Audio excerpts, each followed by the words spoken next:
OTT पिला को मिलिबो कि ग्रेस मार्क कौन कहले बोर्ड अध्यक्ष ता विषय ए वीडियो में डिटेल्स कहबी। तेणु जो मैंने यही वर्ष ओटीटी एग्जाम देते से मैंने वीडियोटी को निहाती शेष पर्यटन देखूँ और चैनल को प्रथम थर आसते चैनल को निहाती सब्सक्राइब करके पाखे बेल आइकन टी प्रेस कर दिंतु जो द्वारा कि यहपरी गुरुत्वपूर्ण वीडियो गुड़िक आपण मैंने सर्वप्रथमे पाइपर। देखु पिला माने ग्रेस मार्क पाई बीएससी ओडिशा बा माध्यमिक शिक्षा परिषद ओडिशा बोर्ड कार्यालय निकट में स्ट्राइक कर विक्षोभ प्रदर्शन कर आम मानू ग्रेस मार्क मिलू। कारण जेहेतु आम जो दिन एग्जाम देइथिलु 17 तारिख दिन एग्जाम टी कंडक्ट करा दिया एवं 17 तारिख दिन एग्जाम है दिन विभिन्न एग्जाम सेंटर रे विद्युत फैसिलिटी नथिला बा करेन्ट से दिन एवेलेबल नथिला। तेणु बहुत पिला एग्जाम पाई बा परीक्षा पाई प्रॉब्लम फेस करचंती। तेणु यार विकल्प माध्यम अनुसार पिला मानकु ग्रेस मार्क मिलिया पाई पिला माने विक्षोभ प्रदर्शन करचंती एवं एथरर पिला मानकर आवेदन शुल्क मध्य अधिक नियाइतिला जे जो पिला माने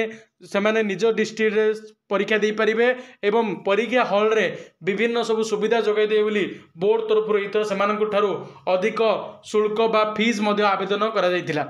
किंतु तापर यहपरी अवहेला देखा जाइतिला बोर्ड तरफ जो द्वारा कि पिला माने उत्त्यक्त होइकि ग्रेस मार्क पाई कोन करचंदी दाबी करचंदी। याकु नै बोर्ड अध्यक्ष श्रीकांत रे कहचंदी जो पिला माने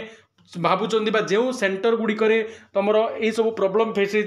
से सेंटर गुड़िकर लिस्ट एवं से ही पिला मानकर रोल नंबर देले ताकू बोर्ड तरफ तदारख करा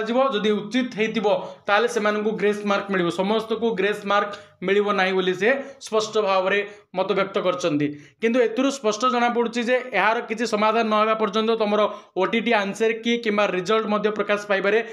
हबनी एवं विलंब हबो तुम रिजल्ट प्रकाश पाइबारे। तेणु जो पिला माने एथर ओटीटी एग्जाम देइथिले एवं सेमाने भाबुचंदी जे हमर एग्जाम सेंटर मध्य सेही सब प्रॉब्लम हेतिला करेंट फैसिलिटी नथिला ई सब नथिला ताले सेही पिला माने निहाती वीडियो कमेंट रे कमेंट करंतु एवं अन्य मानक सहित मध्य शेयर करंतु जो द्वारा कि सेमानक भितर अपडेट हे परिबो एवं सेमाने कोन करिए बोर्ड को जणाई परिबे।